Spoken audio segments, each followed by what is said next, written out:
फिर वो अपने दोनों हाथ जोड़ेंगे, दोनों नेत्रों को बंद करेंगे, रीढ़ की हड्डी को थोड़ा सा सीधा करेंगे और परमपिता परमात्मा का स्मरण। ओम नमः सिद्धेभ्यः।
जय बोलिए त्रकालवर्ती त्रैलोक्य पूज्य विश्वाराध्य पंच परमेश्वरी भगवान की आदि ब्रह्मा आदि तीर्थंकर वृषभदेव श्री आदिनाथ भगवान की मूलायक विराजमान द्वादशवेद तीर्थंकर प्रथम बालयति श्री वासु पूज्य भगवान की विश्व वंदनीय भगवान महावीर स्वामी की परम गुरु परम पिता परमात्मा 1008 श्री सीमंदर स्वामी भगवान की 20वीं सदी के ब्रह्माचार्य मुनि कुल पिता महाचारित्र चक्रवर्ती आचार्य भगवान श्री शांति सागर जी मुनि महाराज की पूज्य आचार्य गुरुदेव श्री रसूलनंदी जी मुनि महाराज की रत्नत्रयधारी तपोधन श्रेष्ठ परम श्रद्धेय परम पूजनीय मम शिक्षा दीक्षा गुरु गणियारिका श्री सौम्यनंदिनी माता जी की अहिंसा प्रधान श्रीमद जैन धर्म की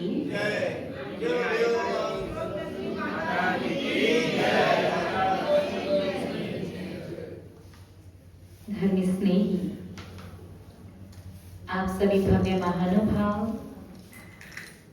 संसारी प्राणी के जीवन में जब भी हद से ज्यादा कष्ट तकलीफ या संकट उसके जीवन में आता है और जब संसारी प्राणी संसार के हर एक प्रकार का उपाय और प्रयास करके देख लेने के बाद भी उसे लाभ नहीं होता, सबसे अंत में कौन याद आता है?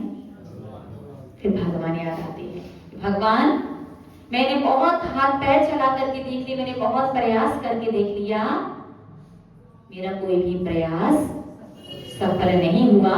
अब मेरा जीवन आपके ही भरोसे है, आपके ही हाथ है। और हमारे आचार्य भगवंत शास्त्रों में इतनी अच्छी बात लिखते हैं, वो कहते हैं कि तुम अपना जीवन पहले ही प्रभु परमात्मा के चरणों में समर्पित कर दो, फिर तुम्हें संसार में हर किसी के सामने हाथ नहीं जोड़ने पड़ेंगे, हाथ नहीं फैलाना पड़ेगा कि मेरा काम कर दो, ये मेरी तकलीफ कम कर दो, मेरे संकट को, मेरी समस्या को कम कर दो। प्रभु परमात्मा के जीवन में यदि एक बार अपना जीवन समर्पित कर दिया, ये समर्पण अपने आप आपके साथ साथ चलेगा और आपके सांसारिक प्रत्येक कार्य को सफलता के साथ पूर्ण करवाएगा। इसी बात को समझने के लिए आप सभी भव्य श्रावक देव दर्शन की विधि को समझने का प्रयास कर रहे हैं। कहां तक पहुंचे हैं अपन? घंटा बज चुका है, बज गया? कितनी बार बजा? 3 बार। 3 बार क्यों बजा? संकल्प, समर्पण, सावधानी। और उससे आगे अब पहुंचे नहीं, अब पहुंचेंगे। आपने 3 बार घंटा बजाया और घंटा बजाने के बाद आप पहुंचेंगे मूल नायक भगवान के सामने, जहां पर वेदी पर आपको द्रव्य चढ़ानी है।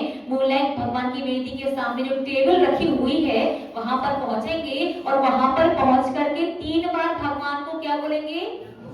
नमोस्तु नमोस्तु नमोस्तु। अब एक बात ईमानदारी से बताना, जब आप प्रवेश करते समय बोलते हैं ओम जय जय जय निस्सही निस्सही निस्सही नमोस्तु नमोस्तु नमोस्तु, उस समय आप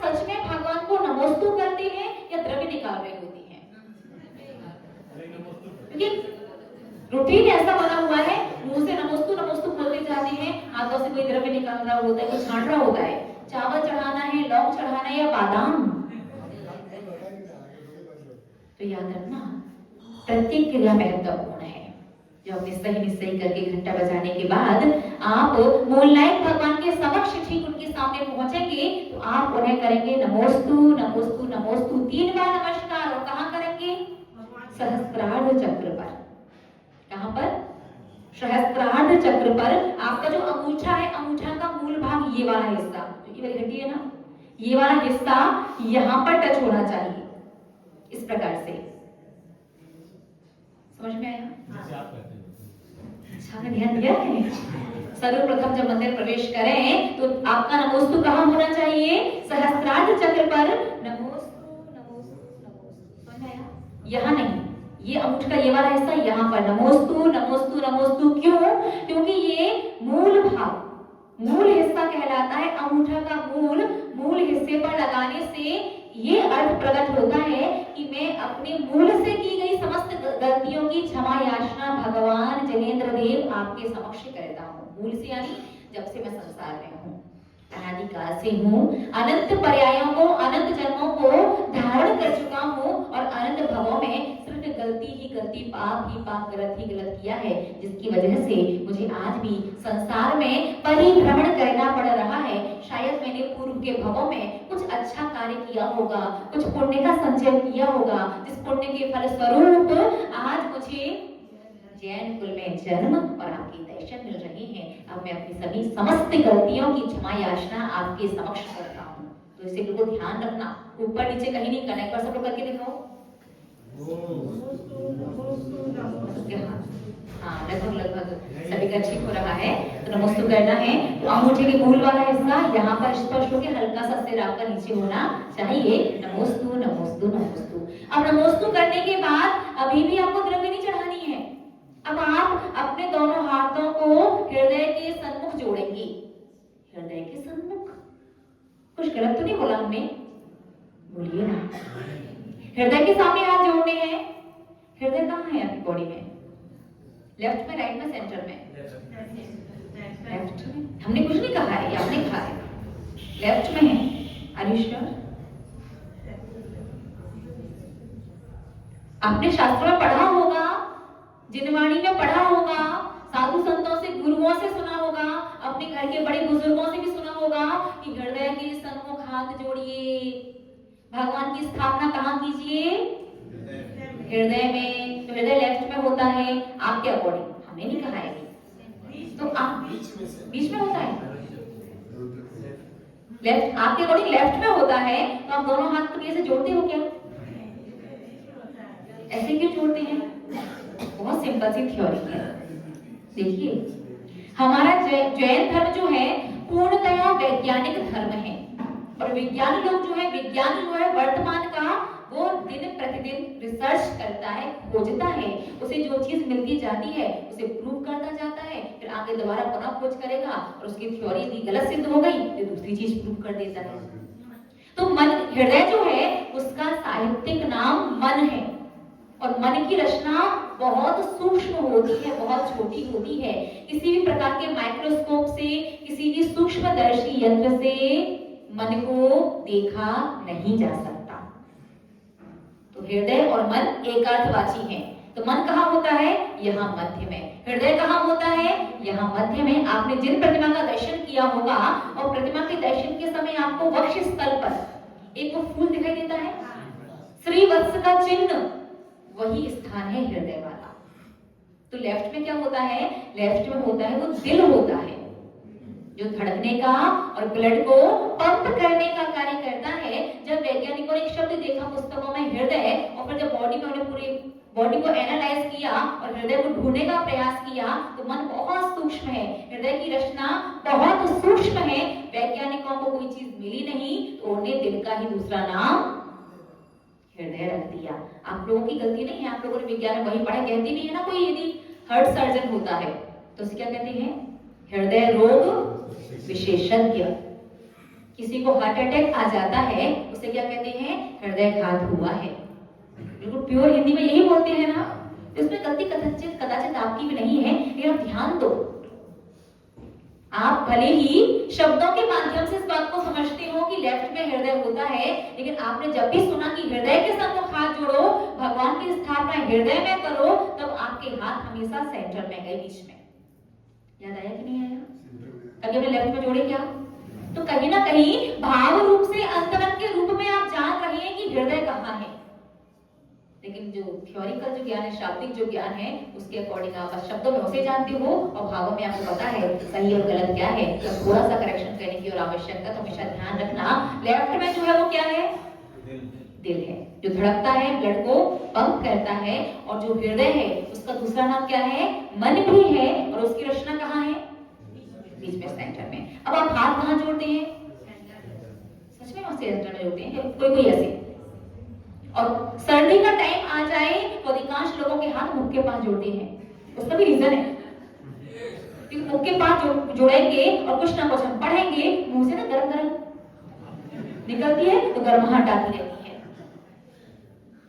तो मुख के पास नहीं जोड़ना, कंठ पर नहीं जोड़ना है आपको, ठीक हृदय के सम्मुख। और पता ना चले कि हृदय कहाँ है आपके बॉडी में, तो भगवान की प्रतिमा को देख लेना। प्रतिमा पर मध्य में जो श्रीवत्स का फूल जैसा जो चिन्ह दिखाई दे, वही आपके पूरे शरीर में हृदय का स्थान है। अब आपने नमोस्तु किया, नमोस्तु करके भी द्रव्य नहीं चढ़ाना है। अपने दोनों हाथों को हृदय के सम्मुख जोड़ करके पहले पढ़ना है नमोकार मंत्र। शुद्ध नमोकार मंत्र तो आता है ना? नमो अरिहंताडम, नमो नमो आय नहीं आई, नमो आईरियाडम, नमो ओवच्छायाडम, नमो। ये नमोकार मंत्र। नमोकार मंत्र पढ़ने के बाद पढ़ोगे नमोकार मंत्र के महात्म की गाथा, ऐसो पंच।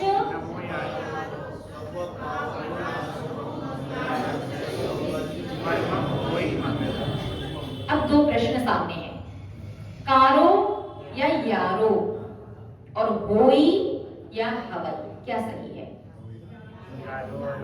यारो। क्यों? सिंपल सी बात है। यदि अर्थ की अपेक्षा देखा जाए तो कारो और यारो का एक ही अर्थ है, और होई और हवई का भी एक ही अर्थ है। लेकिन व्याकरण की अपेक्षा देखा जाए तो दिगंबर संप्रदाय में चलती है सौर सैनी प्राकृत व्याकरण, और श्वेतांबर संप्रदाय में चलती है अर्धमागधी प्राकृत व्याकरण। तो सौर सैनी प्राकृत व्याकरण के अनुसार बोला जाएगा यारो और होई। क्या? यारो और होई। और अर्धमागधी प्राकृत व्याकरण के अकॉर्डिंग कारो और हवई। अब आपको मत कौन इतना लगाए दिमाग कि सौर सैनी या अर्धमागधी, जब दोनों का एक ही अर्थ है तो चाहे कारो बोल दो चाहे यारो बोल दो, बात तो वही है ना? वही नहीं है। पूरी गाथा सौर सैनी में हो और दो शब्द अर्धमागधी के मिला दो, तो फिर क्या होगा? ठीक इस प्रकार से समझिएगा, जैसे भोजन का स्वाद है नमक। नमक की डली कैसी होती है? व्हाइट। और डली और फिटकरी भी व्हाइट होती है, डली होती है। तो आधा नमक लो, आधी फिटकरी लो, दोनों को मिलाओ, भोजन में डालो, तो भोजन में स्वाद आएगा या स्वाद बिगड़ जाएगा? क्या बात है, फिर लोगों को पता है स्वाद बिगड़ जाएगा। और पूरा नमक होगा तो स्वाद आ जाएगा। ठीक इसी प्रकार से आपको जो पूरी गाथा सौर सैनी प्राकृत व्याकरण में है, तो आपको दो शब्द भी सौर सैनी के ही पढ़ने होंगे। अर्धमागधी के मिला दोगे, पूरी गाथा का स्वाद, उसका फल, उसका प्रभाव थोड़ा सा कम होकर के और अति अल्प मात्रा में प्राप्त होगा। तो बाकी से ध्यान रखना, जब भी षणमोकार मंत्र के महात्म की गाथा पढ़ो तो क्या पढ़ोगे? ऐसो पंच नमो यारो सव पाव पणासणो मंगलाहरश्च सव्य सिम पड़मम होई मंगलम। ठीक है, तो अब जिन दर्शन करने पहुंचे हैं, जिन मंदिर में आपने सहस्त्रार चक्र पर अपने अंगूठे के मूल को लगा करके 3 बार नमस्कार किया, फिर हृदय के सम्मुख दोनों हाथों को जोड़ करके पहले नमोकार मंत्र, फिर नमोकार मंत्र के महात्म की गाथा ऐसो पंच नमो यारो, और इसके बाद चत्तारी मंगल पाठ। आप लोग ईमानदारी बताना, जिन मंदिर में आप प्रतिदिन चत्तारी मंगल पाठ पढ़ते हैं क्या पूजन करने के अलावा? दर्शन की विधि में पढ़ते हैं? अरे यार, जो पढ़ते हैं बहुत अच्छी बात है, और जो नहीं पढ़ते वो आज से ही पढ़ना शुरू कर दीजिएगा। इसका अर्थ पता है क्या है? अगर हमने यहाँ से पढ़ना शुरू किया तो पहले चत्तारी मंगल पाठ शुरू बताइए। चत्तारी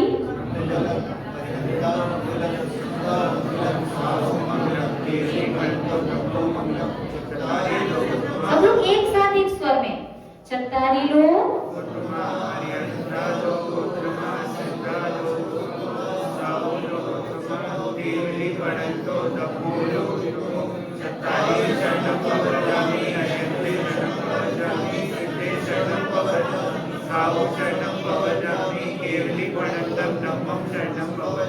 लोग उत्तम तो ठीक है, लास्ट का चत्तारी शरणम पवज्जामि, पवज्जामि होता है क्या?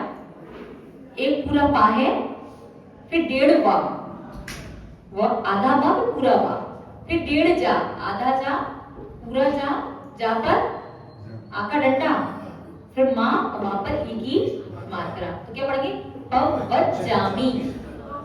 आधा अक्षर ऐसे पढ़ा जाता है जैसे कोई ब्रेक, और वो पूरा बोल दिया तो वह पूरा और वह आधा,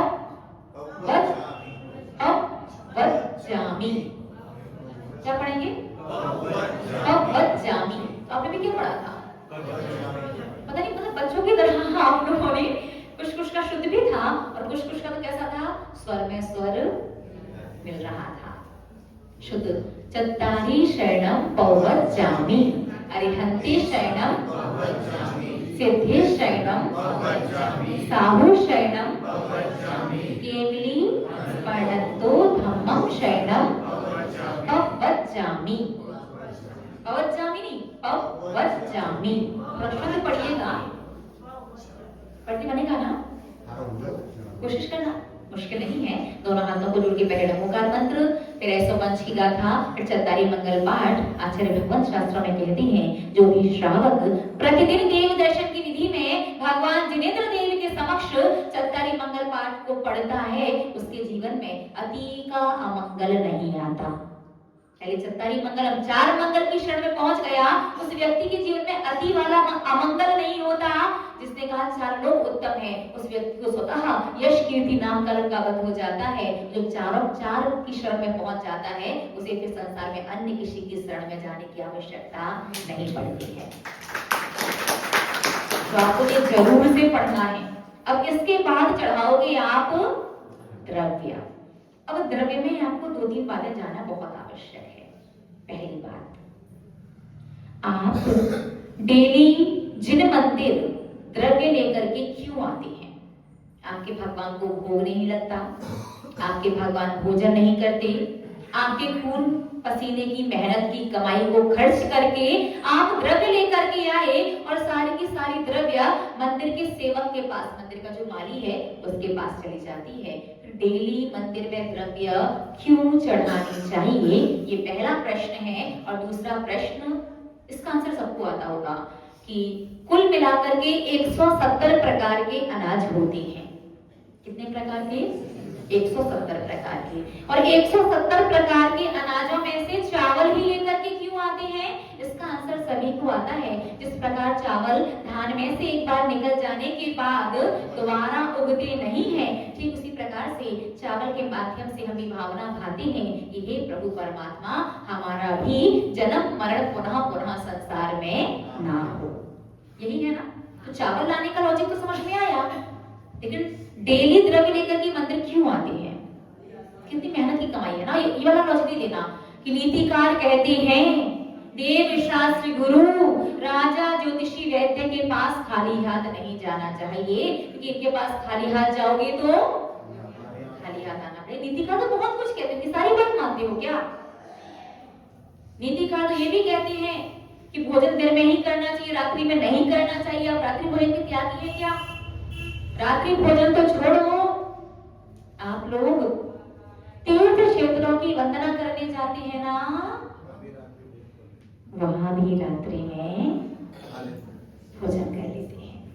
कम से कम, वैसे हम इस विषय को भी छेड़ेंगे नहीं कि बहुत विस्तार हो जाएगा, समय अल्प है। आप 100 बुद्धि से सोचिएगा कि हम अपने समस्त पापों को धोने के लिए तीर्थ यात्रा करने, जन्म मंदिर दर्शन करने चाहते हैं, घर में और संसार में तो इतने दिन खाते ही हैं, रात्रि में पूर्णतया त्याग करने की बात नहीं कर रहे, लेकिन कम से कम तीर्थ क्षेत्रों की वंदना, भले वो आपका चंपापुर ही क्यों ना हो, रात्रि में कम से कम अन्न तो ग्रहण नहीं करना चाहिए। बाकी आप स्वतंत्र हैं, आप अपनी बुद्धि विवेक के अनुसार कर सकते हैं। प्रश्न ये था कि द्रव्य लेके मंदिर क्यों आना चाहिए। नीतिकार बहुत कुछ कहते, रात्रि में भोजन नहीं करना चाहिए, आप रात्रि भोजन नहीं करते, क्या करते हैं? नीतिकार तो ये कहते हैं कि सोने के कम से कम 2 घंटे पहले पानी भी छोड़ दो।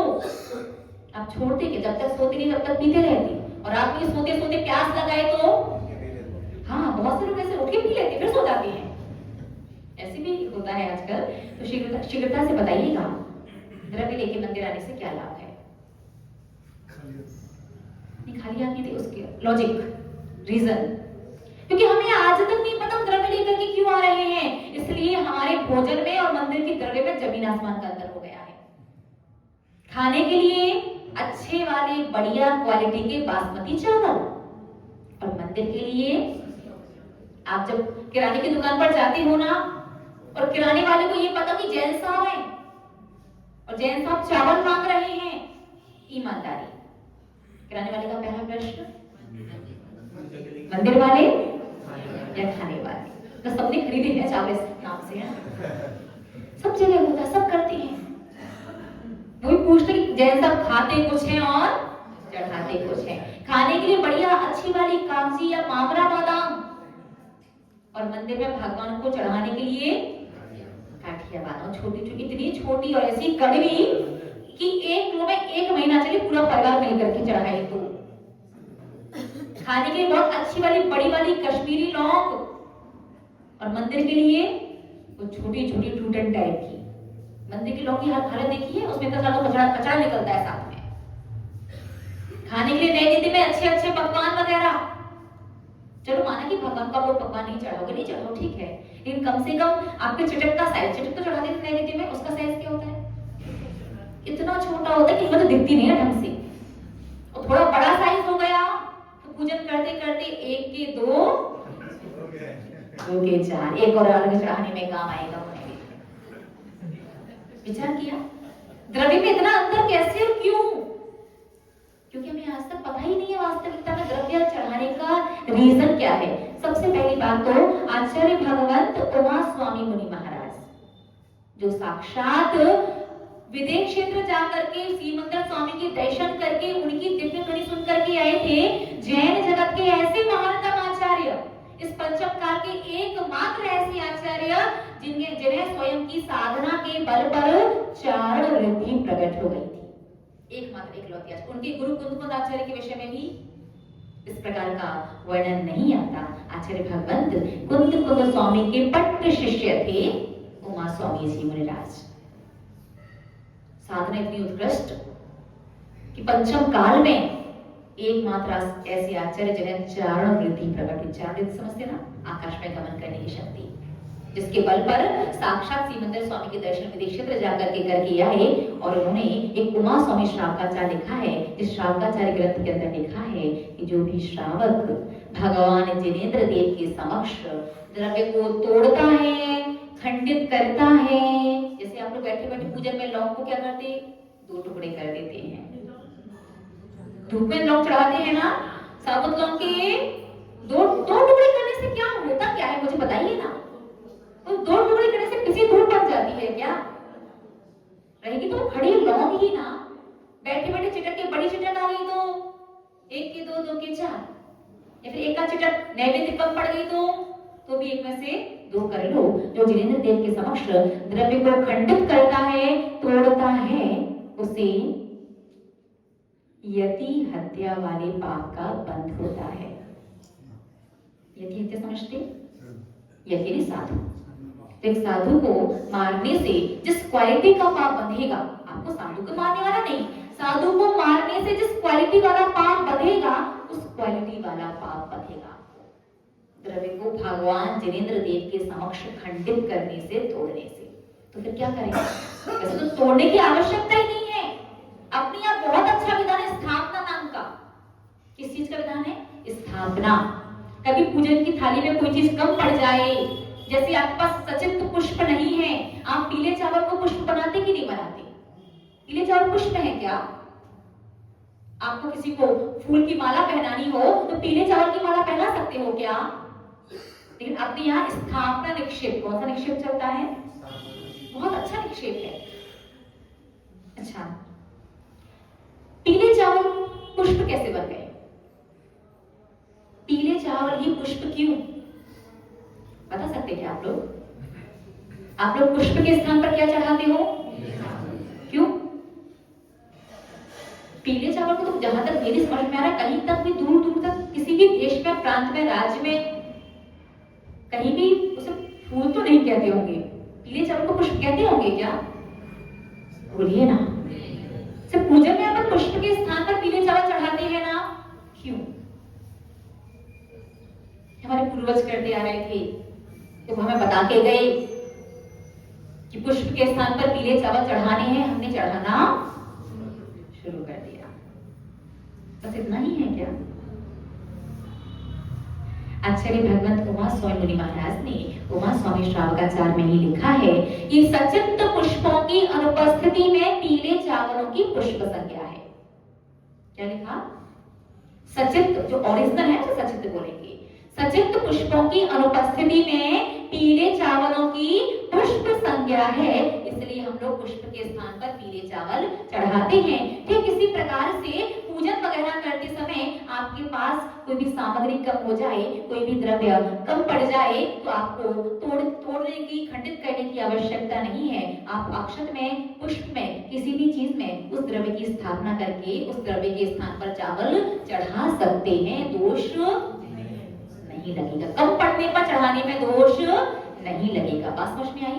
अब फिर भी आपको तोड़ना ही है तो उठ करके थोड़ा साइड में जा करके तोड़ करके लेके आ सकते हैं, लेकिन ठीक जिन प्रतिमा के सामने द्रव्य को खंडित, बोलिए ना, नहीं करना है। पक्का ना? समझ में आ गया? नहीं समझ में तो कल हम बैठे ना हिसाब किताब करने के लिए, वो समझा देंगे। तो आगे से भगवान जिनेंद्र देव के समक्ष द्रव्य खंडित नहीं करना। एक और बात इसी संबंधित याद आ गई कि एक्चुअली मैंने देखा अभी 2 दिन पहले कि अर्घ जो होता है उसमें आप लोग अलग से पानी और अलग से चंदन मिला करके उसे गीला सा करके पता नहीं क्या कर देते हैं। क्यों मिलाते हैं आप वो? अष्टद्रव्य का अर्घ होता है। अच्छा, चावल धुलते किससे हैं? तो जल मिक्स नहीं हुआ क्या? बिना चावल धोए, बिना जल के चावल धो सकते हैं क्या? जल मिक्स हुआ। अच्छा, चावल पीले किससे होते हैं? चंदन से, केसर से, और बिना पुष्प मिक्स किया अर्घ बनाओगे नहीं। तो जब आप पुष्प उसमें मिलाते हैं, चावल मिलाकर के अर्घ तैयार करते हैं, जल और चंदन पहुंचा कि नहीं पहुंचा? आप थाली में भी ऐसा करते हैं क्या कि दाल अलग रखी है, सब्जी अलग रखी है, रोटी किससे खानी है? दाल सब्जी से खानी है ना, तो अलग अलग मत रखो, दोनों को मिला करके ऐसे ही रख लो, रोटी के ऊपर ही रख लो।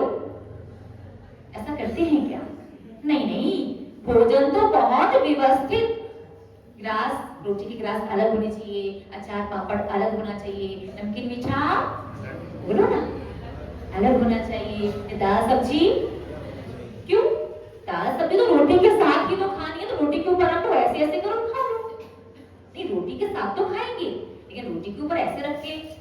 बात समझ में आई? अलग से आप मिला रहे, मिला लो, लेकिन वो द्रव्य गीली हो जाती है, तो गीली द्रव्य हाथों में लग जाती है। शास्त्रों में भी लिखा है, और आपने कभी आचार्य श्री विद्यासागर जी महाराज को भी सुना हो तो वो भी कहते थे, और शास्त्र में भी लिखा है, यदि एक अन्न का दाना जिन मंदिर में नीचे आपसे गिरता है और पैरों में आता है, तो प्रायश्चित में एक उपवास करना चाहिए। क्या कहा हमने? प्रायश्चित में एक उपवास, मतलब आज से कमाने की, खाना बनाने की टेंशन खत्म। इतने दाने गिरे हैं, सबका प्रायश्चित नहीं करने बैठे तो अब जीवन में ना तो कमाना पड़ेगा ना खाना पड़ेगा। और यदि आपने भी हम नहीं ले रहे प्रायश्चित, हमारे हाथ में जाके अच्छे से भरपेट खाएंगे, खा लो, दिक्कत वाली बात नहीं। ये कर्म क्या निकलेगा? ये कर्म करवाएगा उपवास। आपने मन से एक किया नहीं है तो एक का 1000 गुना, एक चावल के दाने का 1000 दिन का उपवास करवाएगा, तो क्या करेगा? आपको ऐसी गति में लेकर के जाएगा जहां पर जन्म से मृत्यु पर्यंत खाने का ऑप्शन होगा ही नहीं, भोजन मिलेगा ही नहीं। कौन सी गति? क्या बात है, सबको नरक गति। नरक गति में कम से कम 10,000 वर्ष के लिए भोजन मिलता नहीं है और मृत्यु होती नहीं। आप सिर्फ 4 दिन भूखे रहेंगे, मर जाएंगे? नहीं मरोगे, पूरा कर्म का फल भोग करके आओगे। यहाँ पर आपसे एक दिन का उपवास प्रेशर में किया नहीं गया ना, तो एक एक चावल के 1000 दिन, कम से कम 10,000, कम से कम नहीं जाओगे, मध्य में तो जाओगे। एक का सागर में चले गए तो चलेगा क्या? बोलिए ना। एक सागर का याद है ना, कितना बड़ा बताया था? 100 साल में समुद्र में से एक बूंद पानी कम करो, जितने वर्षों में पूरा समुद्र खाली होगा उससे ज्यादा वर्षों का एक सागर होता है आयु में। कल्पना कर पा रहे कितने वर्ष हो जाएंगे?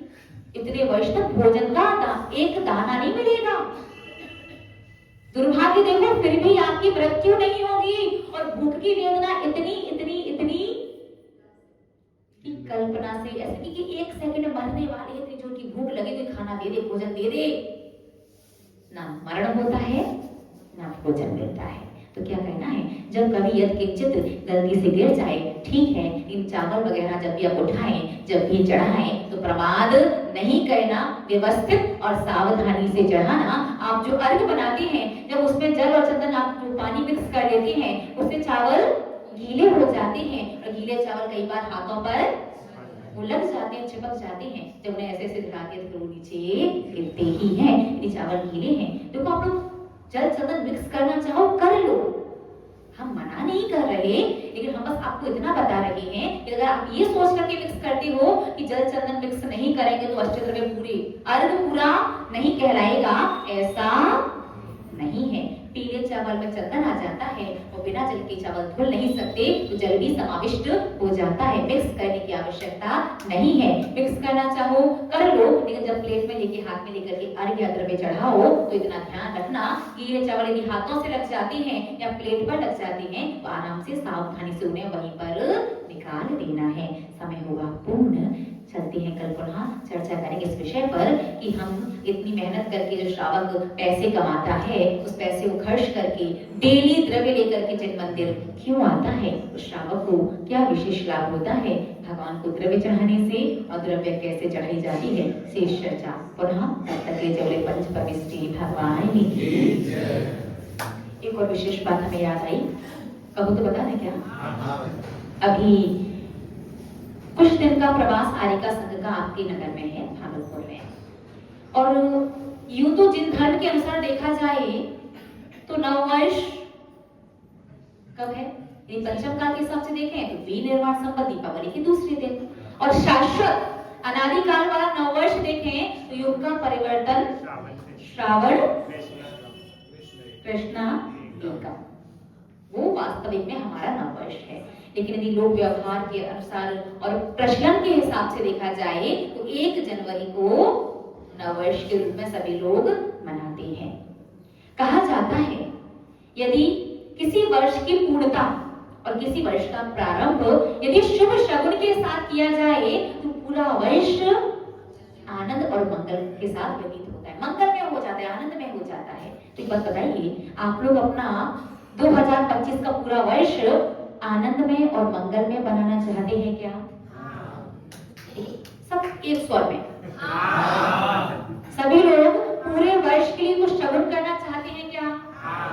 तो बता रहे हैं आपको, जैसा कि अभी कुछ लगभग 1 वर्ष पूर्ण होने को है, आपके मंदिर के पंच कल्याण भी हुए हैं और हमारा सुनने में आया है कि अभी तक इस प्रतिमा के ऊपर 108 विशेष रिद्धि सिद्धि मंत्र और बीजाक्षर मंत्रों के द्वारा 108 कलशों से अभिषेक नहीं हुआ है। 108 कलश की सबसे बड़ी विशेषता पता है क्या है? उस कलश में आपका मंत्र के साथ आपका नाम आता है। प्रथम कलश तो आपने बोले लेकिन कई बार किया होगा, लेकिन अपने नाम के साथ अभिषेक किया है क्या? और इस कलश का सबसे बड़ा लाभ, जो स्त्री वर्ग, महिला वर्ग, बालिकाएं जो अभिषेक नहीं कर सकती, वो भी अपने नाम से, अपने नाम के साथ, उस मंत्र के साथ अभिषेक किसी पुरुष से करवा सकती हैं। अभिषेक का पूरा फल, अभी तक महिला वर्ग को, स्त्री वर्ग को सिर्फ अनुमोदना करने का, अभिषेक देखने का फल मिला है, लेकिन अभिषेक करने वाला पूरा 100% पुण्य आपको चाहिए तो